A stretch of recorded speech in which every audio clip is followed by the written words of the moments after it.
Radio Sucesos 101.7 FM presenta Generación Responsable con María Gracia Acosta y la coproducción de Seminarium, un espacio para abordar y entender la transición energética en Ecuador y el mundo.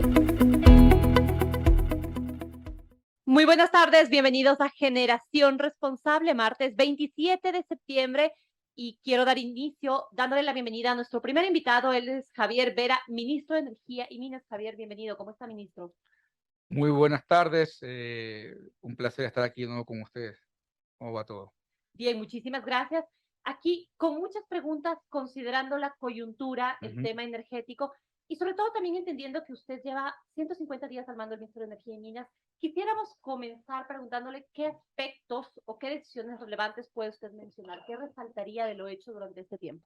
Bueno, una de las cosas más importantes que hemos concluido la primera fase de el sector de Saruma. Usted se acordará los problemas que existieron en Saruma. Estamos dando una solución integral al problema. Ya se inauguró la fase 1, que es la fase del socavón, en la calle Colón. Fuimos con el presidente de la República a inaugurar eso ahí. Y para el mes de diciembre esperamos inaugurar ya la fase completa, que sería la fase 2, fase 3 y fase 4. Algo que es importante recalcar, aunque es más área de la que se hizo en el 2016, que hubo un socavón en la Escuela de la Inmaculada. Hicimos un comparativo de costo por metro cuadrado y fuimos 7 veces más barato de lo que se invirtió en esa época. Así que demuestra que hemos sido eficientes con los recursos de los ecuatorianos. Algo que es importante también mencionar, ya que me permite exponerlo, hemos trabajado en el último año en el sector eléctrico. Hemos invertido más de 100 millones de dólares en electrificación rural. Esto son prácticamente todas las provincias.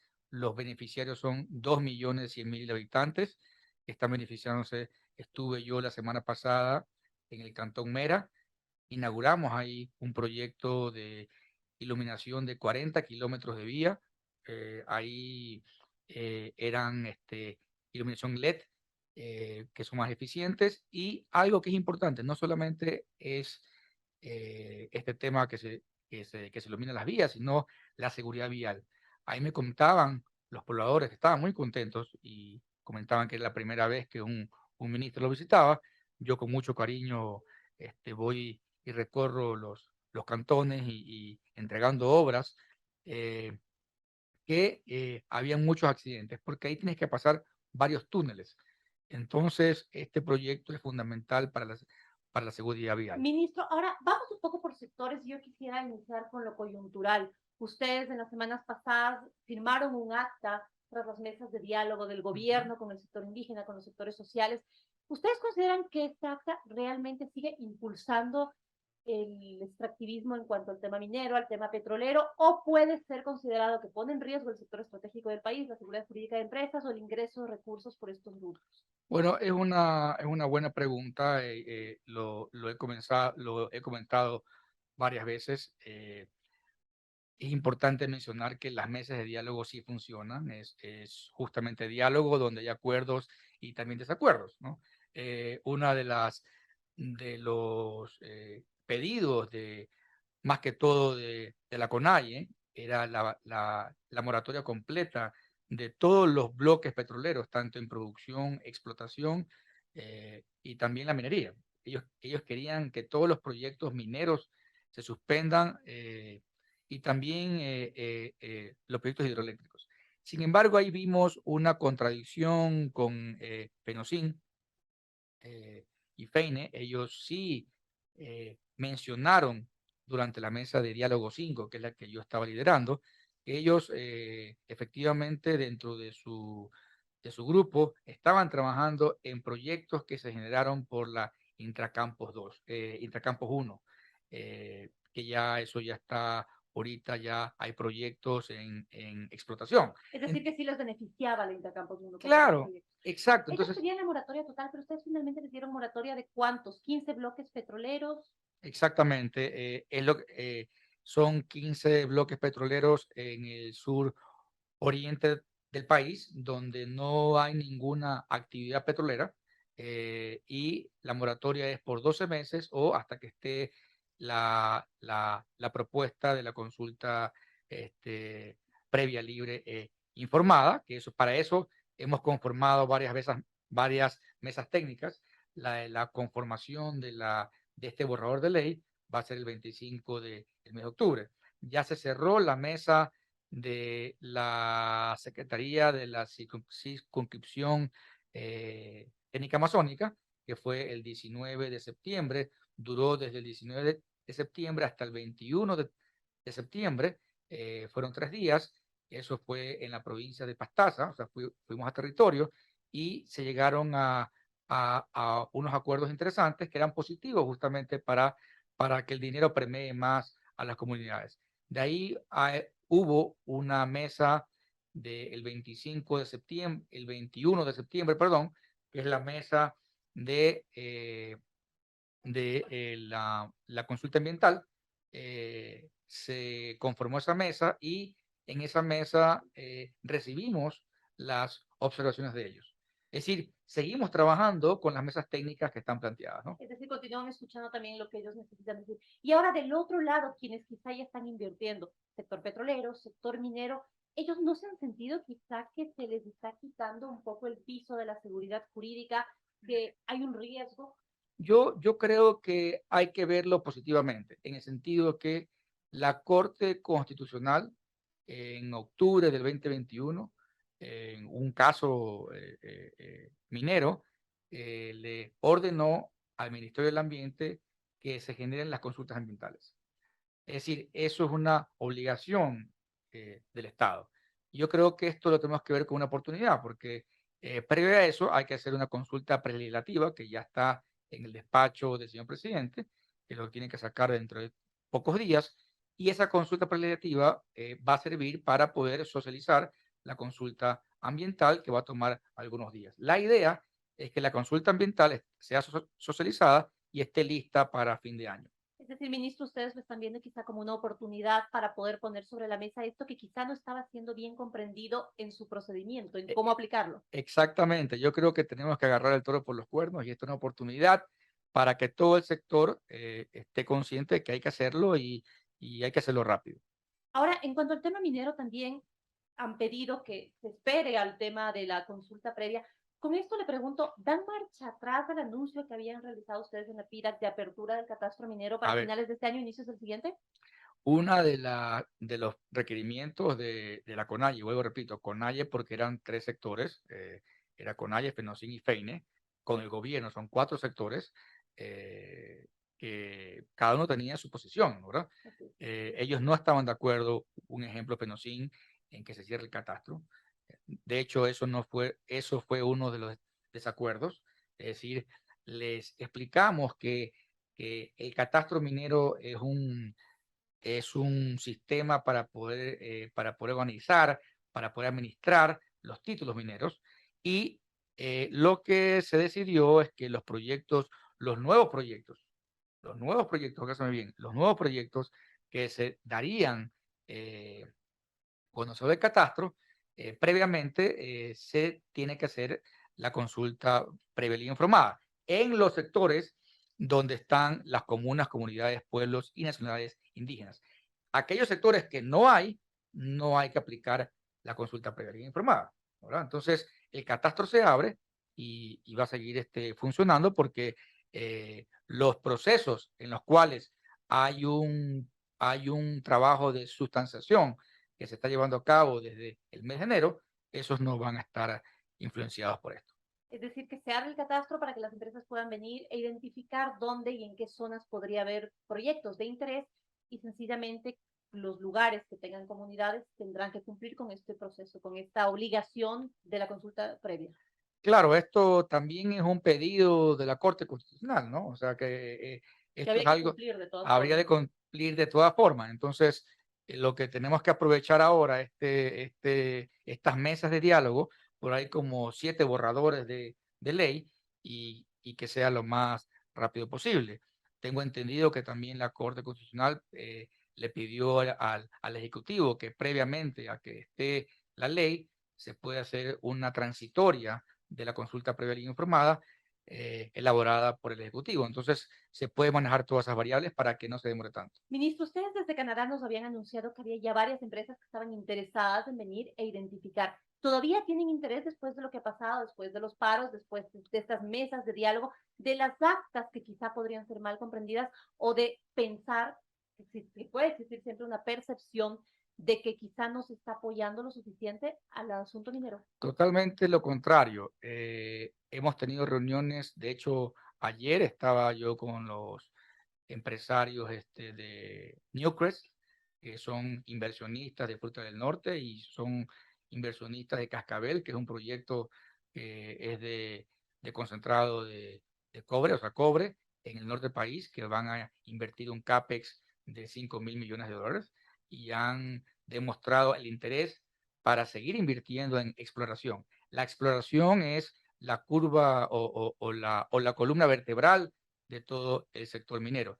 Así que hemos conversado también con la Cámara de Minería. Lo que buscamos es, como le comenté hace un momento, eh, a, a usted, más gracias, es hay que aprovechar esta coyuntura para sacar todos estos documentos, todos estos procedimientos, todos estos reglamentos que se necesitan porque fueron pedidos por la Corte Constitucional. Usted ha dado unas cifras ahora, por ejemplo, en torno al tema de Cascabel, y sí me gustaría también ir con un poco de cifras para entender el alcance de la minería. Hasta julio de este año se exportó 1.608 millones de productos, en temas mineros, productos mineros. A fines de año esperarían ustedes que se exporten 2.673 millones, y la minería, nos han informado desde el Ministerio, es el cuarto rubro más exportado de la economía de Ecuador.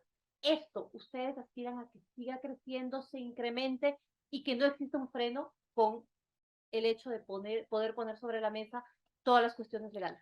A ver, la esperanza en términos probabilísticos es que en el diciembre, lo que pasa es que se demora en procesar toda la información eh, el, el Banco Central y esperamos que anden en 2.600 a 3.000 millones de dólares exportaciones este año. Algo que sí es importante mencionar que justamente estamos trabajando para destrabar esos cuellos de botella para que las regalías se permeen más rápido a las comunidades, ¿no? Eso es algo que estamos haciendo también. Con respecto a su pregunta, sí, nosotros vemos con muy buenos ojos, hay una línea de tiempo de proyectos de minería industrial, que son siete proyectos que ya pasarían a explotación de minas hasta el 2025, ya iniciarían las construcciones con una inversión de 11.000 millones de dólares en proyectos mineros. Entonces hay una buena expectativa. El potencial geológico del país hace atractivo esto, la moneda también en dólares, y yo creo que estos temas que estamos abordando ahorita se tienen que abordar en algún momento. Yo creo que este es el momento para desarrollarlo en conjunto con las comunidades. Ahora también, antes de pasar a otro sector, ¿qué pasa con el tema seguridad? Estamos hablando de las comunidades se están involucrando, están haciendo sus pedidos, pero también hemos conocido de distintas zonas, distintos sectores en los que ha habido ataques a los campamentos, ataques a los trabajadores, ataques a los vehículos de las empresas mineras. ¿Qué hacer con esto? Estamos en un momento de diálogo nacional, de diálogo con los sectores miembros de las comunidades. ¿Cómo más garantizar estas inversiones? ¿Cómo promover que llegue la policía, las Fuerzas Armadas? Es decir, que no se vean tampoco afectados. Usted siempre es muy bien informada de minería y el sector minero. Efectivamente, hemos estado trabajando la semana pasada con el Ministerio del Interior, el Ministerio de Defensa, nosotros y otros organismos, inteligencia, etcétera, para poder ver una solución a este problema de, ya no son antimineros, yo creo que son grupos delincuenciales, ¿no? Cuando disparan hacia un señor de seguridad y casi lo matan, eso ya no es Hay que llamarlos antiminería. por su nombre. Exactamente. Entonces, eso hay que actuar conforme a lo que está pasando. Entonces, estamos viendo posibilidades para buscar mecanismos de seguridad física, como usted lo menciona, así como el sector petrolero tiene estructuras esenciales para el país, estratégicos, los minerales son estratégicos para el país y cuyo dueño es el Estado. Simplemente las empresas privadas le damos una delegación para que puedan explorar y explotar, y el Estado gana regalías, gana en patentes, gana en otros ingresos también, y vamos a definir esos proyectos como estratégicos para que las Fuerzas Armadas puedan tener una participación mucho más activa, no como guardias de seguridad de los proyectos, sino como un trabajo de inteligencia y persuasivo.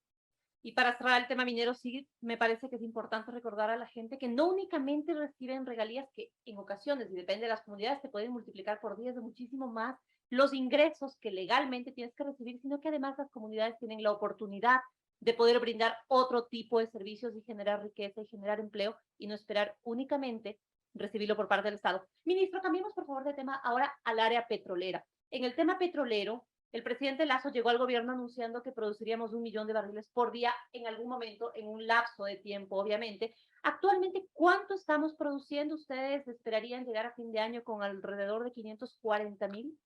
Exactamente, usted también está muy bien informada con los datos, o tiene una polla muy buena ahí.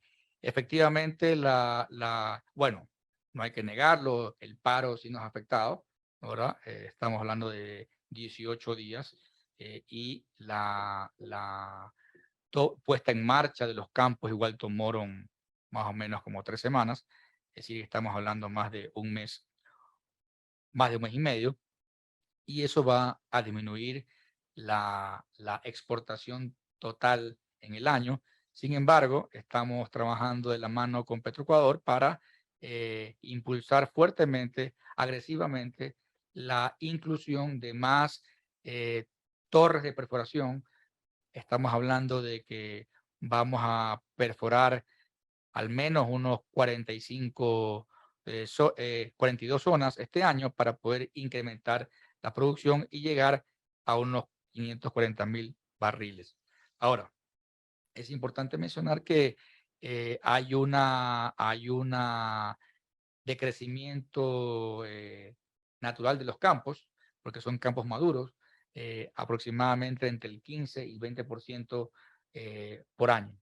Y eso también hay que combatirlo más bien. Entonces, nuestro incremento de la producción va a ser en Ispingo, vamos a también en el campo Sacha, y esperaríamos tener 78,000 barriles por día más.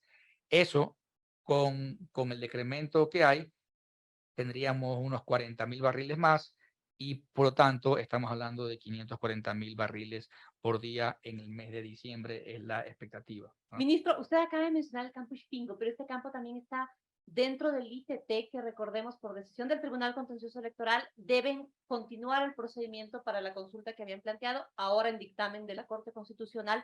¿Existiría esta posibilidad? Ellos aspiran desde Yas Unidos a que pueda llegar a la papeleta de febrero. ¿Existiría esta posibilidad de que no les permitan seguir explotando este bloque? Nosotros fuimos muy claros en Brasil cuando tuvimos la exposición como gobierno.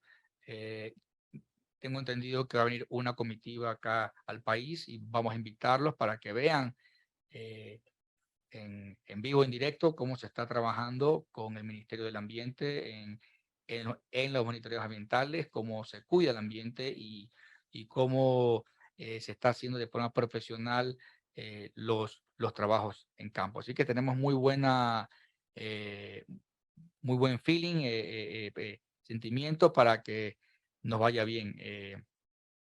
Bueno, pero en teoría ya se está explotando y la pregunta decía dejar Sí. el petróleo bajo tierra. Entonces aquí ya tendría que entrar algún tema legal, serían los abogados encargados de entender el derecho Sí, constitucional no, quienes lo no, analicen. no tenemos tiempo para dejar el petróleo bajo tierra. Tenemos necesidades muy importantes en el país de vivienda, de la lucha contra la desnutrición crónica infantil, que el presidente lo está llevando como una bandera muy importante.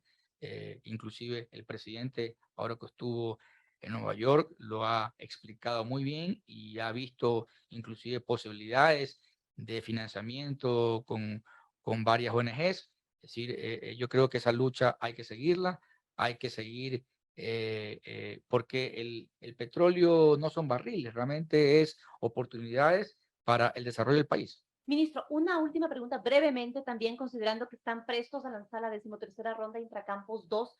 ¿Ustedes aspiran con ello a tener cuánto en inversión privada, cuánto incrementar la producción petrolera, cuándo se lanzará la ronda Intracampos 2? Vuelvo a repetir, tiene una buena apoyo ahí. Intracampos 2, vamos a lanzar la ronda a nivel nacional la próxima semana. Estamos definiendo los días. Esperamos que sea el día miércoles, miércoles 5, si no me equivoco, que es 5 de octubre. Vamos a hacer en la Capilla del Hombre. Va a haber una visita también a nivel internacional en Houston y en México. Hay una muy buena expectativa. Son los bloques que van a entrar en licitación, son 6 bloques. Están ubicados en la provincia de Sucumbíos. Ya se hizo justamente la socialización, hemos seguido todos los procedimientos y los vemos con muy buena expectativa para que esto es para exploración, ¿verdad? Entonces, así como hubo ahora en Intracampos 1, pues lo mismo, y ya están en producción varios campos de Intracampos 1. Perfecto. Ministro, muchísimas gracias. Siempre nos quedan temas pendientes para hablar más acerca de generación eléctrica, de generación de nuevas tecnologías de eólica y demás, y por supuesto el gas natural. Así que esperamos próximamente tenerlo acá en Generación Responsable. Encantado, y vamos a ir el día jueves al Aromo, vamos a ir a explicar el proyecto, así que si se anima, puede ir allá al Aromo. Muchísimas gracias. Hemos conversado con el ministro de Energía y Minas, Javier Vera Grunauer. Esto es Generación Responsable. Porque tu empresa se merece el más alto nivel de especialización para atender desde tus necesidades más simples a tus proyectos más complejos. En Robalino contamos con más de 90 abogados y 80 consultores altamente capacitados en una variedad de disciplinas para brindarte un servicio integral y a tu medida. Conoce más de nosotros y nuestros servicios en www.robalinolog.com. LinkedIn Robalino y CPA Consultores Robalino. Instagram Robalino Law. Despierta la mente creativa de tu equipo de trabajo, crea empatía con tus stakeholders, rediseña procesos de negocios y prácticas creativas e innovadoras en tu empresa. Seminarium presenta al mayor exponente de Design Thinking del mundo en Ecuador, Tim Brown, expositor recurrente del Foro Económico de Davos y profesor de Stanford University. El próximo 28 de septiembre en Suizo Hotel Quito. Adquiere tus entradas en buenplan.com.es. Para más información, www.seminarium.com.es. Enseguida regresamos con más entrevistas en Generación Responsable.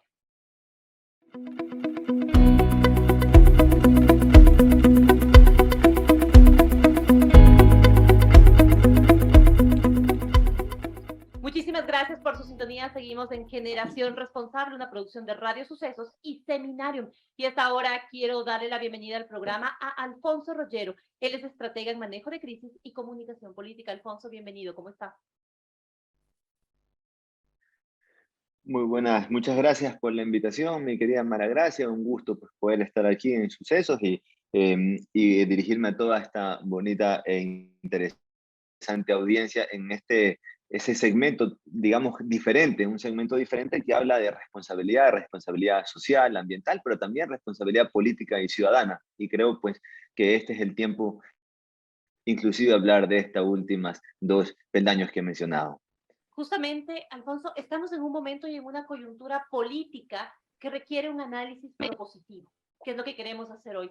¿Cómo ve usted toda la situación que se ha generado últimamente? Ahora estamos hablando de la crisis generada por el tema policial, un femicidio, algo que, si bien para unos podía ser un tema personal, terminó siendo también una responsabilidad del Estado y concluyó con la salida de un ministro y también varios generales. ¿Cómo ha estado el manejo de crisis desde el gobierno en este último conflicto? Bueno, y este último conflicto, bueno, penoso final, lamentable, igual pues enviamos nuestras condolencias, ha sido un caso que nos ha dolido a todos porque no solamente es este caso per se, hay miles de casos que no siquiera podemos escucharlos o saberlos porque no son noticias.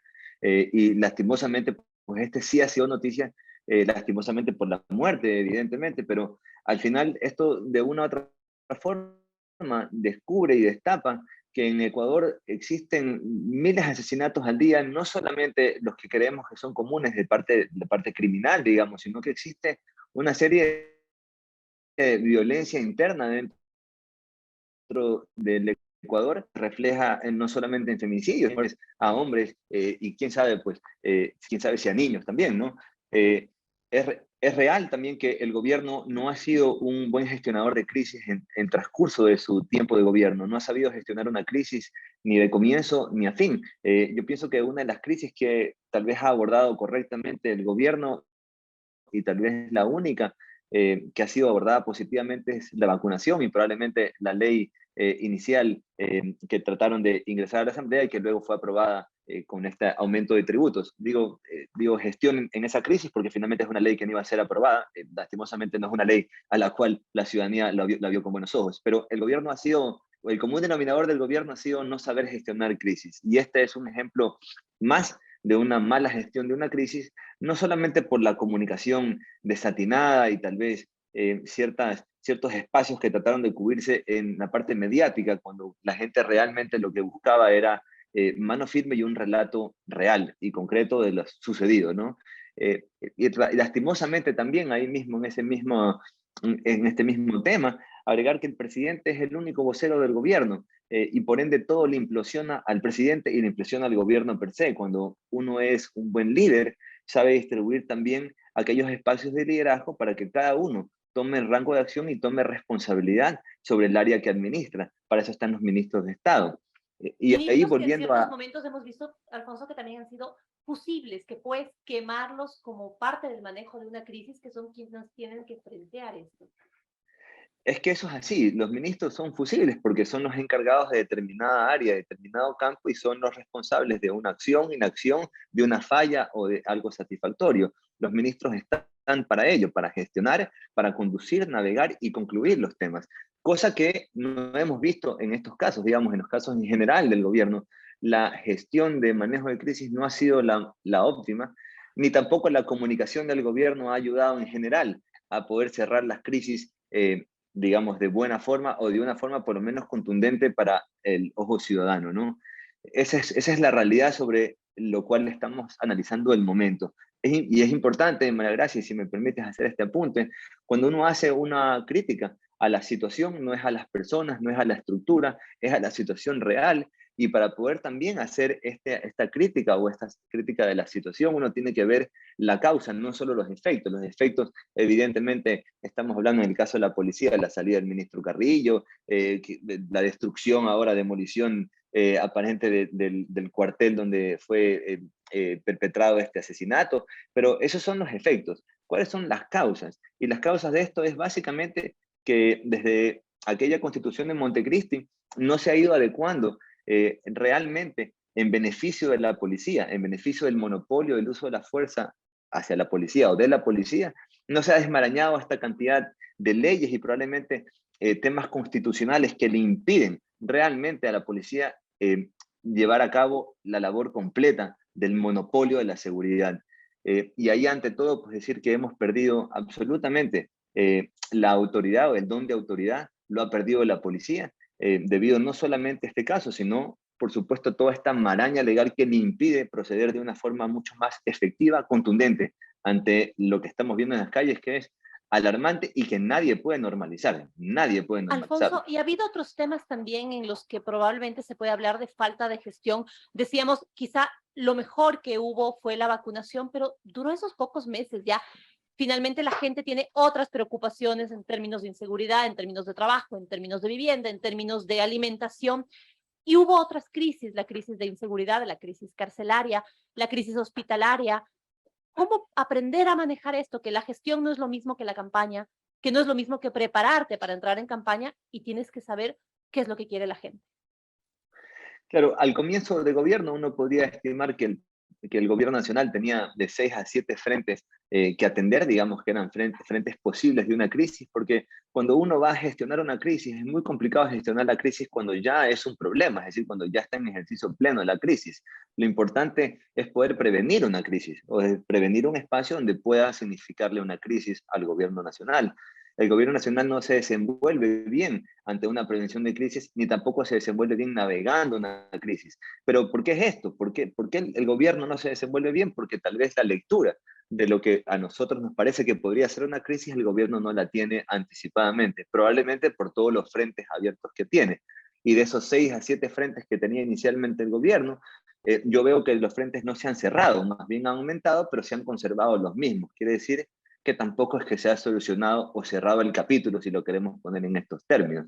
Y estoy hablando de la ruralidad, estoy hablando del sector indígena, estoy hablando de la oposición política, estoy hablando de la seguridad nacional, que como tema número 1, por supuesto, estoy hablando de la reactivación económica per se. Entonces, para mí, el gobierno no ha logrado cerrar los capítulos, ni ha logrado cerrar, digamos, estos frentes que tenía inicialmente, y a la vez pues se le han aumentado algunos más. Y con esas consideraciones, ¿no se estará abriendo también otro frente con la consulta que ha anunciado, con las 8 preguntas que podrían llegar a ser 10 que han anunciado? ¿Es el timing perfecto? ¿El humor social, el interés por el gobierno es el adecuado como para ir a una consulta que conocemos desde la comunicación política, que termina siendo un tema de aprobación o no del mandatario? Sí, mire, yo siempre sobre las consultas populares creo que es una medida idónea cuando la ciudadanía está predispuesta a poder tener un objetivo en común. Yo pensaría que lo primero que debe hacer el gobierno es enfilar realmente, y voy a hablar de la consulta ahora, pero debe enfilar realmente cuáles son las prioridades y qué es lo que el gobierno realmente va a comenzar a ejecutar pronto. Y estamos claros que lo que primero debe hacer es la seguridad. Entonces, si algo debe estar abordado en la consulta popular con mucha fuerza, es aquel uso progresivo de la fuerza que fue rechazado en la Asamblea, digamos, en el texto original que quería el gobierno y que pensaba que esta era la forma como poder realmente recuperar ese monopolio de la fuerza pública, digamos, y la autoridad que debe tener la policía. Y ahí solamente voy a abrir un paréntesis. Cuando el gobierno menciona a los militares dentro de la consulta popular, entendemos que lo que está haciendo es tratar de buscar el uniforme que mayor respeto le representa el ciudadano, porque el uniforme del policía está venido a menos versus el uniforme militar. Y esto simplemente es una lección de una u otra forma también para demostrarnos que lo que necesitamos es memética. Memética es este supervalor que nos lleva a conducirnos y a manejarnos de una forma correcta en base a estándares y reglas que nos los pone la autoridad. Y entonces, volviendo a la consulta y lo que me consultabas inicialmente, la consulta popular siempre puede ser un buen espacio si el ciudadano es partícipe completo, absoluto, desde el comienzo hasta el final, porque la consulta popular no es para el beneficio del gobierno, es para el beneficio del ciudadano. Si Y esperamos entendido que así, tengan esa lectura entonces desde el gobierno también. sí. Alfonso, siempre nos quedamos con muchísimas más dudas y más propuestas que podemos hacerlo y esperamos continuarlo en otro momento. Ahora, por cuestión de tiempo, agradezco mucho su participación en Generación Responsable. Muchísimas gracias. Bueno, pues un placer, mi querida María Gracia, pues y siempre encantado de poder compartir contigo y siempre animar a que las cosas siempre se pueden corregir y hacer mucho mejor de lo que están hoy. Siempre es un buen tiempo para rectificar. Así es, siempre se puede mejorar. Muchísimas gracias, Alfonso, muy amable. Robalino Encantado, un cuenta con placer. profesionales de Gracias. varias ramas para asesorar todas las operaciones que tu empresa necesite. ¿Buscas protección contra el fraude? Robalino te brinda un diagnóstico y estrategias para prevenirlo. CPA Consultores Robalino se especializa en asesoría contable y financiera para asegurar la optimización de tus recursos y tu protección contra las pérdidas y el fraude. Conoce más de nosotros y nuestros servicios en www.robalinolaw.com. LinkedIn Robalino y CPA Consultores Robalino, Instagram Robalino Law. La innovación pensada en el consumidor, la digitalización de tu empresa, resolver problemas de forma creativa e innovadora. Esos son los temas más importantes del Design Thinking que el próximo 28 de septiembre serán abordados por Tim Brown, el think tank más reconocido del Foro Económico de Davos y profesor de Stanford University. Adquiere tus entradas en buenplan.com.es. Para más información, www.seminarium.com.es. Amigos, les agradezco como siempre por elegirnos y por acompañarnos en Generación Responsable. Nos escuchamos la próxima semana. Muy buenas tardes. Radio Sucesos 101.7 FM presentó Generación Responsable con María Gracia Acosta y la coproducción de Seminarium, un espacio para abordar y entender la transición energética en Ecuador y el mundo.